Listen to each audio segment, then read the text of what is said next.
Hello everyone, स्वागत है आप सभी का एक बार फिर से आपके अपने यूट्यूब चैनल डिफेंस पॉइंट पर। और दोस्तों, आज के हमारे इस वीडियो में हम आप लोगों के लिए लेकर के आए हैं कोस्ट गार्ड नाविक और यांत्रिक एग्जाम की तैयारी के लिए जनरल साइंस की क्लास नंबर 5। दोस्तों, इससे पहले जो है हमने आपको 4 वीडियोस प्रोवाइड करवा दिए हैं। तो अगर आप लोगों ने अभी तक उन वीडियोस को एक्सेस नहीं किया है तो उनकी लिंक्स आप लोगों को इस वीडियो के नीचे डिस्क्रिप्शन बॉक्स में दी गई है, आप लोग वहां से उन्हें देख सकते हैं। साथ ही आप लोगों को बोलना चाहूँगा कि आज का जो ये वीडियो है काफ़ी ज़्यादा इंपॉर्टेंट और स्पेशल होने वाला है, तो इसको कंटिन्यू और पूरा ज़रूर से देखिएगा। और अगर आप लोग हमारे चैनल पर पहली बार आए हैं तो चैनल को सब्सक्राइब कर लें और बेल आइकन को प्रेस कर लें, ताकि आप लोगों को हमारे द्वारा दिए जाने वाले सभी लेटेस्ट अपडेट्स मिलते रहें। तो चलिए शुरू करते हैं आज का ये वीडियो बिना किसी देरी के। तो देखिए दोस्तों, फर्स्ट क्वेश्चन जो कि आपको दिया गया है कि द्रव की बूंद जो होती है वो संकुचित होकर के न्यूनतम क्षेत्र घेरने की प्रवृत्ति रखती है, इसके पीछे क्या कारण होता है। तो ऑप्शंस दिए गए हैं सरफेस टेंशन यानी कि पृष्ठ तनाव, श्यानता यानी कि विस्कोसिटी, डेंसिटी यानी कि घनत्व, या फिर वाष्प दाब यानी कि वेपर प्रेशर। तो दोस्तों, होता क्या है कि किसी भी दिए हुए आयतन के लिए जो है वो गोले के पृष्ठ का क्षेत्रफल जो है वो न्यूनतम होता है।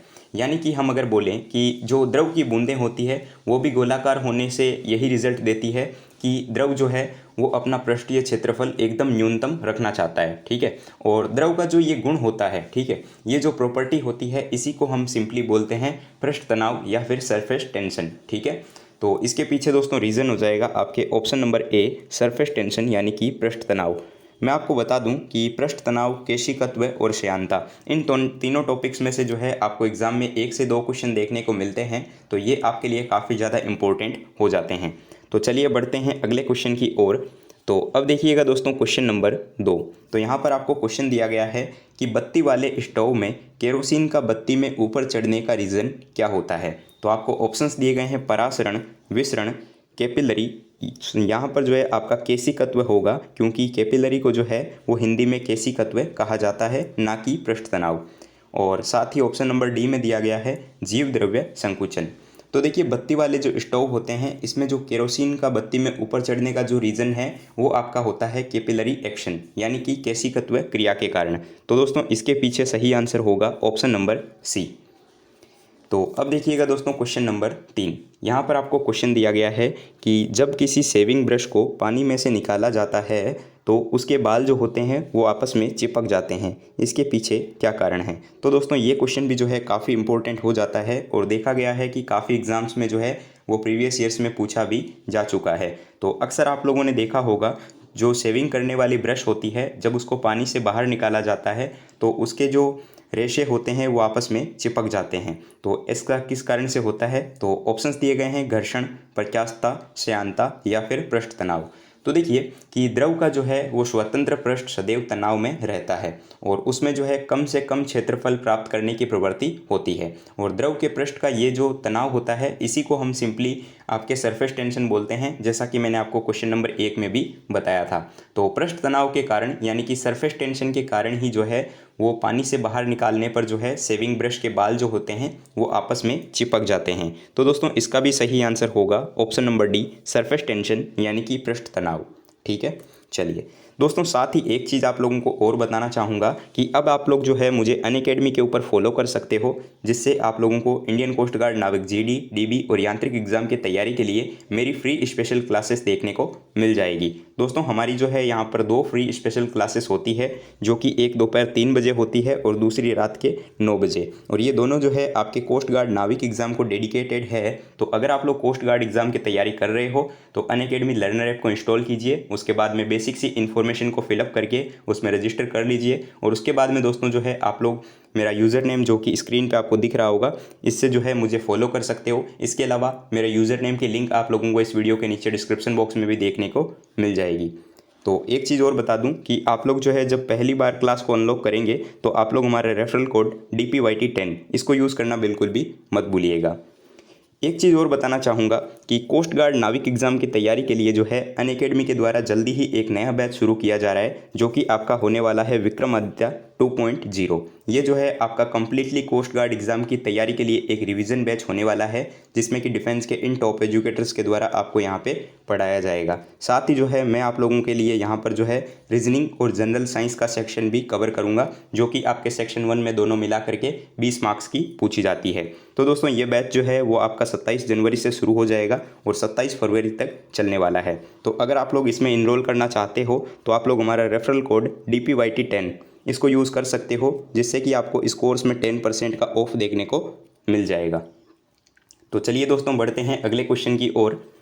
तो अब देखिएगा क्वेश्चन नंबर 4। यहाँ पे आपको क्वेश्चन दिया गया है कि जब किसी झील की तली से उठ करके वायु का बुलबुला जो है वो ऊपरी सतह तक आएगा तो उसके आकार में क्या परिवर्तन होता है। ऑप्शंस दिए गए हैं कि बढ़ जाएगा, घट जाएगा, यथावत बना रहेगा या फिर चपटा होकर के तस्करी नुमा जो है वो हो जाएगा। तो देखिए कि जब वायु का बुलबुला जो होता है वो झील की तली से ऊपर उठ करके सतह पर आता है तो उस पर क्या होता है कि दाब घट जाता है, यानी कि जो प्रेशर होगा वो डिक्रीज हो जाएगा और बुलबुले के ऊपर क्या होगा कि दाब घटने से जो है ये जो आपका बुलबुला होगा उसका जो वॉल्यूम होगा यानी कि आयतन जो होगी वो बढ़ जाएगी। तो इस प्रकार से इसका राइट आंसर हो जाएगा कि इंक्रीज इन साइज, यानी कि आयतन जो होगा वो बढ़ जाएगा। तो अब देखिए दोस्तों क्वेश्चन नंबर 5, ये भी काफ़ी इंपॉर्टेंट क्वेश्चन है। यहाँ पर क्वेश्चन दिया गया है कि तेल जो है वो जल के तल पर फैल जाता है क्योंकि, यानी कि oil spreads on water surface because of. तो ऑप्शंस दिए गए हैं कि तेल जो है वो जल की अपेक्षा अधिक घना है। ऑप्शन बी कि तेल जो है वो जल की अपेक्षा कम घना है। ऑप्शन सी कि तेल का तरल तनाव जो होता है वो पानी से अधिक है। या फिर ऑप्शन नंबर डी कि तेल तल तनाव जो है वो पानी से कम है। तो तल तनाव जो है वो किसको बोला जाता है, तो ये भी जो है वो पृष्ठ तनाव को ही बोला जाता है। तो मैं आपका ये डाउट भी क्लियर कर देता हूँ, ठीक है। तो इसके पीछे क्या रीज़न है कि देखिए कि जो पानी का पृष्ठ तनाव अधिक होने के कारण क्या होता है कि ये बूंद के रूप में जो है गिरने पर गोल हो जाता है, ठीक है। तो परंतु क्या होता है कि तेल का जो पृष्ठ तनाव होता है वो कम होने के कारण ये जो है वो जल के तल के ऊपर फैल जाता है। तो यही रीज़न है इसके पीछे। तो इसके लिए जो है करेक्ट आंसर हो जाएगा ऑप्शन नंबर डी कि तेल का पृष्ठ तनाव जो है वो पानी से कम होता है, इस वजह से ये जो है पानी के ऊपर फैल जाता है, ठीक है। आई होप कि आपको समझ में आ रहा होगा। दोस्तों काफ़ी एग्जाम ओरिएंटेड सीरीज़ चल रही है तो इसको मिस बिल्कुल भी मत कीजिएगा और वीडियो को एंड तक ज़रूर से देखिएगा। तो अब देखिए दोस्तों क्वेश्चन नंबर 6। यहाँ पे आपको क्वेश्चन दिया गया है कि निम्नलिखित में से कौन सा अधिक क्षयान होता है, यानी कि इनमें से जो है कौन सा सबसे ज़्यादा विस्कस होता है, ठीक है। तो यहाँ पर ऑप्शंस दिए गए हैं एल्कोहल, पानी, शहद या फिर गैसोलीन। तो यहाँ पर अगर हम देखें तो सबसे पहले मैं आपको बताता हूँ कि श्यानता होती क्या है, ठीक है। तो दोस्तों श्यानता जो है वो किसी भी द्रव का वो गुण होता है जिसके कारण वो अपनी विभिन्न परतों में होने वाली आपेक्षिक गति का विरोध करता हो, ठीक है। यानी कि द्रव के बहने के गुण का विरोध का अर्थ ही श्यानता है, ठीक है। जो ज़्यादा जितना गाढ़ा होता है वो उतने ही ज़्यादा श्यान होते हैं, ठीक है। तो हम जानते हैं कि शहद जो होता है वो काफ़ी ज़्यादा गाढ़ा होता है, ठीक है। तो इस वजह से ये जो है सबसे ज़्यादा श्यान होगा, ठीक है। तो और पानी जो है वो बहुत ही ज़्यादा पतला होता है तो ये जो है वो आपका कम श्यान होगा, ठीक है। चलिए अब देखिएगा दोस्तों क्वेश्चन नंबर 7। यहाँ पर आपको क्वेश्चन दिया गया है कि एक सुई जो है वो पानी में डूब जाती है जबकि लोहे से बना जहाज पानी पर तैरता है क्योंकि। तो इसके पीछे क्या रीज़न है, तो देखिएगा कि एक सुई की जो होती है ना वो पानी में डूब जाती है जबकि जो लोहे का जहाज होता है वो पानी के ऊपर तैर जाता है, क्योंकि रीज़न ये है कि सुई का जो आपेक्षिक घनत्व है वो उसके द्वारा हटाए हुए पानी के आपेक्षिक घनत्व से अधिक होता है, ठीक है। और उसके उल्टा जहाज जो होता है वो लोहे की चादर से इस प्रकार से बनाया जाता है कि इसके अंदर जो है मतलब काफ़ी सारी खाली जगह होती है, ठीक है। और इसके कारण क्या होता है कि इसके थोड़े ही डूबने पर जो है वो डूबे हुए भाग के द्वारा जो हटाया हुआ पानी का भार होगा वो जहाज, यात्रियों और सामान के भार के लगभग बराबर हो जाता है, ठीक है। तो इस कारण से क्या होता है कि लोहे का बना जहाज जो होता है वो आसानी से पानी के ऊपर तैर जाता है। जैसे कि देखिए ऑप्शन नंबर डी में मेंशन किया गया है कि आपेक्षिक घनत्व उसके द्वारा हटाए हुए पानी के जो है आपेक्षिक घनत्व से ज़्यादा होता है, इस कारण से, ठीक है। चलिए अब देखिएगा दोस्तों क्वेश्चन नंबर 8। यहाँ पर आपको क्वेश्चन दिया गया है कि पानी के 4 डिग्री सेल्सियस पर पिंड तैरता है, यदि तापमान को अगर 100 डिग्री सेल्सियस कर दिया जाए तो उसमें क्या परिवर्तन आएगा। तो इसको समझिएगा कि देखिए क्या होता है कि 4 डिग्री सेंटीग्रेड पर तापमान पर जो है वो पानी का घनत्व जो होता है वो सबसे अधिक होता है, हम सब जानते हैं। और अधिक घनत्व वाले पानी में तैरना भी ईजी होता है, ठीक है। लेकिन उसके उल्टा हमें दिया गया है कि अगर 100 डिग्री सेंटीग्रेड हो जाए तो क्या होगा। तो 100 डिग्री सेंटीग्रेड तापमान वाले पानी पर जो है वो जो डेंसिटी होगी यानी कि घनत्व जो होगी वो बहुत ही ज़्यादा कम हो जाएगी। ठीक है, इसके कारण क्या होगा कि पानी में तैरने वाला जो व्यक्ति होगा वो डूब जाएगा। ठीक है, अधिक घनत्व के कारण जो है वो समुद्र के पानी में तैरना जो है वो पानी की नदी के पानी की तुलना में मतलब अपेक्षा में आसान होता है। ठीक है, तो यही रीज़न इसके पीछे भी होता है। तो अब देखिएगा दोस्तों क्वेश्चन नंबर 9। यहाँ पर क्वेश्चन दिया गया है कि वायुमंडल में बादल का तैरना किस कारण से होता है। ठीक है, तो वायुमंडल में बादल किस वजह से तैरते हैं ये पूछा जा रहा है। तो देखिए क्या होता है कि वायुमंडल में बादलों का तैरना जो होता है ये आपका श्यानता के कारण यानी कि विस्कोसिटी के कारण होता है। ठीक है, क्योंकि वायुमंडल की श्यानता जो है वो बादलों की श्यानता के अपेक्षा अधिक होती है, और जिन पदार्थों की श्यानता अधिक होती है उनका घनत्व भी अधिक होता है। अतः बादलों की अपेक्षा वायुमंडल का घनत्व जो है वो अधिक है, इसी कारण से जो है बादल वायुमंडल के अंदर तैरते रहते हैं। तो राइट आंसर दोस्तों यहाँ पर हमारा हो जाता है ऑप्शन नंबर डी, विस्कोसिटी यानी कि श्यानता। उम्मीद कर रहा हूँ कि आप लोगों को समझ में आ रहा होगा। तो अब देखिएगा दोस्तों क्वेश्चन नंबर 10। यहाँ पर आपको क्वेश्चन दिया गया है कि पेंडुलम घड़ी जो है वो तीव्र गति से चल सकती है, तो इसके पीछे क्या रीज़न है और कब चलती है ये। तो देखिएगा कि ऑप्शंस दिए गए हैं ग्रीष्म ऋतु में, शीतकाल में, वसंत ऋतु में या फिर वर्षा ऋतु में। ठीक है, तो देखिए पेंडुलम घड़ी जो होती है वो शीतकाल में तीव्र गति से चलेगी। कारण क्या है कि गर्मियों में जो है पेंडुलम घड़ी के लोलक की लंबाई बढ़ जाती है। ठीक है, जिससे कि उसका आवर्तकाल भी बढ़ जाता है, और इस वजह से घड़ी जो होती है वो ढीली पड़ जाती है यानी कि एक तरीके से सुस्त हो जाती है। ठीक है, लेकिन सर्दियों में जो है वो लोलक की लंबाई कम हो जाने पर उसका जो आवर्तकाल होता है वो भी कम हो जाता है, और लोलक वाली घड़ी जो होती है वो तेज़ हो जाती है।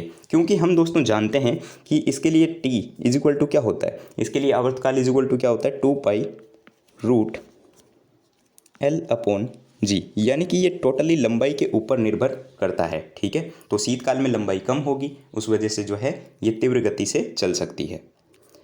तो अब देखिएगा दोस्तों क्वेश्चन नंबर 11। यहाँ पर आपको क्वेश्चन दिया गया है कि ताप के बढ़ने पर द्रव की श्यानता में क्या परिवर्तन आता है। ठीक है, तो अगर ताप को बढ़ा दिया जाए तो द्रव की श्यानता में क्या परिवर्तन आएगा ये पूछा जा रहा है। तो देखिए दोस्तों ताप बढ़ने के साथ ही जो है वो द्रव की श्यानता भी घट जाती है, क्योंकि जितना गाढ़ा द्रव होगा वो पतला होता जाता है गर्म करने से। ठीक है, जिससे कि उसकी श्यानता भी घट जाएगी। ठीक है, और श्यानता के बारे में मैंने आपको बताया ही था कि श्यानता किसी भी लिक्विड का वो गुण होता है जिसके कारण तरल की विभिन्न परतों के मध्य जो है आपेक्षिक गति का विरोध होता है। ठीक है, और एक चीज़ नोट कर लीजिएगा कि श्यानता जो है वो केवल द्रव और गैसों का गुण होता है। ठीक है, चलिए अब देखिएगा दोस्तों क्वेश्चन नंबर 12। यहाँ पर क्वेश्चन दिया गया है कि निम्नलिखित में से किस एक के लिए केशिकत्व एकमात्र कारण नहीं है, यानी कि इनके लिए जो है सिर्फ केशिकत्व जो है वो एकमात्र कारण नहीं है, उसके पीछे और भी कई सारे रीज़न हैं, ये पूछा जा रहा है। ठीक है, तो ऑप्शंस दिए गए हैं शाही का सोखना, भूमिगत जल का ऊपर चढ़ना,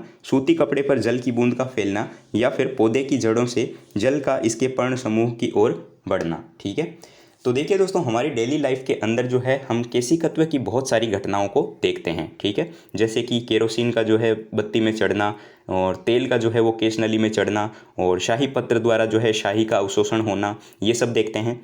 और देखिए ऑप्शन नंबर डी में आपको जो चीज़ दी गई है ना कि पौधों की जड़ों से जो है जल का इसके पर्ण समूह की ओर बढ़ना, इसके पीछे जो है सिर्फ और सिर्फ केशिकत्व एकमात्र रीज़न नहीं है, क्योंकि इसके पीछे जो है वो प्रस्वेदन, संसंजन आदि घटनाएं भी जो है वो लगती है। तो इस वजह से इसका राइट आंसर होगा ऑप्शन नंबर डी। ठीक है, चलिए अब देखिए थोड़ा सा क्विक रिवीजन कर लेते हैं हम। तो ये क्वेश्चंस मैंने आपको पहले भी करवाए हैं, तो एक बार रिवीजन सीरीज में देख लेते हैं। तो यहाँ पर देखिए आपको दिया गया है कि अनुदैर्ध्य तरंगों का उदाहरण है। ठीक है, तो मैंने आपको बताया था कि अनुदैर्ध्य तरंगें वो तरंगें होती है जिनमें माध्यम के कणों का विस्थापन जो है वो तरंग की गति की दिशा या फिर उसके विपरीत दिशा में होता है। ठीक है, और इनको जो है वो एल तरंगें भी कहा जाता है, और ध्वनि तरंग जो है वो आपके अनुदैर्ध्य तरंगों का उदाहरण होती है। ठीक है, चलिए अब देखिएगा दोस्तों क्वेश्चन नंबर 14। यहाँ पर आपको क्वेश्चन दिया गया है कि जब एक ध्वनि की तरंग एक माध्यम से दूसरे माध्यम में जाती है तो इनमें से क्या चीज़ जो है वो उसमें अपरिवर्तित रहती है, ये पूछा जा रहा है। तो ऑप्शंस दिए गए हैं आवृत्ति, आयाम, तरंगदैर्ध्य या फिर चाल। ठीक है, तो दोस्तों इसके लिए जो है आपका सही आंसर होगा ऑप्शन नंबर ए, आवृत्ति। ठीक है, जब भी ध्वनि तरंग जो है वो एक माध्यम से दूसरे माध्यम में जाती है तो उसमें आवृत्ति जो होती है वो चेंज नहीं होती। ठीक है, और जिन तरंगों की आवृत्ति जो है वो 20 हर्ट्ज से लेकर के 20,000 हर्ट्ज तक होती है वो हमारे कानों के द्वारा सुनी जाती है, और इनको हम लोग ध्वनि बोलते हैं। ठीक है, और ध्वनि तरंग जो है वो एक अनुदैर्ध्य यांत्रिक तरंग भी होती है। तो अब देखिएगा दोस्तों क्वेश्चन नंबर 15। यहाँ पर क्वेश्चन दिया गया है कि वायु में ध्वनि तरंग होती है, यानी कि sound wave in air is. तो इसके लिए दोस्तों सही आंसर होगा ऑप्शन नंबर बी, लॉन्गिट्यूडनल, यानी कि अनुदैर्ध्य तरंग होती है। ठीक है, क्योंकि ध्वनि तरंग जो है वो एक यांत्रिक अनुदैर्ध्य तरंग होती है और अनुदैर्ध्य तरंगें सभी प्रकार के माध्यम में जैसे कि ठोस, द्रव, गैस वगैरह में संचरण कर सकती है। ठीक है, और ये सब क्वेश्चंस के बारे में मैंने आपको पहले के वीडियोज़ में भी बता रखा है। तो अब देखिए दोस्तों क्वेश्चन नंबर 16। यहाँ पर क्वेश्चन दिया गया है कि मनुष्य की श्रव्यता की सीमा होती है, यानी कि मनुष्य जो है वो कितना सुन सकता है, कितनी श्रव्यता का सीमा को जो है वो सुन सकता है। ठीक है, तो देखिए कि ऐसी निश्चित आवृत्ति की तरंगें जिनको मतलब सुनने के लिए मनुष्य के कान सुग्राही माने जाते हैं, उनको हम श्रव्य तरंगें बोलते हैं। और इससे अधिक या फिर कम की आवृत्ति की जो तरंगें होती है जो कि मनुष्य के कान के द्वारा सुग्राही नहीं हो, ठीक है, उन्हें जो है हम लोग अश्रव्य तरंगें बोलते हैं। तो देखिए 20 हर्ट्ज से लेकर के 20,000 हर्ट्ज तक के बीच की जो आवृत्ति वाली तरंगें होती है उनको हम लोग श्रव्य तरंगें बोलते हैं। तो दोस्तों इसके लिए राइट आंसर होगा ऑप्शन नंबर ए। तो अब देखिएगा दोस्तों क्वेश्चन नंबर 17। यहाँ पर आपको क्वेश्चन दिया गया है कि ध्वनि का वेग जो है वो अधिकतम होता है। तो ध्वनि का वेग अधिकतम किस में होता है? तो हम जानते हैं कि ध्वनि जो है वो एक प्रकार का कंपन या फिर विक्षोभ होता है जो कि भी किसी भी माध्यम में जैसे कि ठोस, द्रव, गैस से होकर के संचरित हो सकती है। तो ध्वनि का वेग जो है वो ठोसों में सबसे ज़्यादा होता है, द्रवों में उससे कम होता है और गैस में जो है वो सबसे कम होता है। ठीक है, और निर्वात में तो हम जानते हैं ध्वनि का संचरण ही नहीं हो सकता। तो इस प्रकार से इसका चाल हो जाएगा ठोस, फिर उसके बाद द्रव और उसके बाद में द्रव, गैस। ठीक है, तो यहाँ पर देखिए ठोस की बात की जाएगी तो स्टील होगा, यानी कि इस्पात। तो इस प्रकार से इसका राइट आंसर हो जाएगा ऑप्शन नंबर डी। तो अब देखिएगा दोस्तों क्वेश्चन नंबर 18। ठीक है, और यहाँ पर आपको क्वेश्चन दिया गया है कि जब दो लोग आपस में बात करते हैं तो कितने डेसिबल तक की ध्वनि जो है वो उत्पन्न होती है। ठीक है, तो ऑप्शंस दिए गए हैं 5 डेसिबल, 10 डेसिबल, 60 डेसिबल या फिर 100 डेसिबल। तो दोस्तों होता क्या है कि जब भी दो लोग आपस में बातचीत करते हैं तब लगभग जो है वो आपके 60 डेसिबल की ध्वनि उत्पन्न होती है। तो करेक्ट आंसर हो जाएगा ऑप्शन नंबर सी, 60 डेसिबल। अब देखिएगा दोस्तों क्वेश्चन नंबर 19। यहाँ पर आपको क्वेश्चन दिया गया है कि निम्नलिखित में से किस एक प्रकार की तरंगों का प्रयोग जो है वो रात्रि दृष्टि उपकरण में किया जाता है, यानी कि आपके अगर बात करें तो नाइट विजन अपार्टस में जो है इनमें से कौन सी तरंगों का यूज़ में लिया जाएगा। तो मैं आपको बता दूं कि नाइट विजन अपार्टस जो होता है, यानी कि जो रात्रि दृष्टि उपकरण होते हैं, उनमें अवरक्त तरंगों का प्रयोग किया जाता है। और अवरक्त तरंगें जो होती है वो पदार्थों को उच्च तापमान पर गर्म करने पर निकलती है। ठीक है, और इसकी खोज जो है वो विलियम हर्शेल के द्वारा की गई थी। तो करेक्ट आंसर हो जाएगा option number C, infrared waves, यानी कि अवरक्त तरंगे।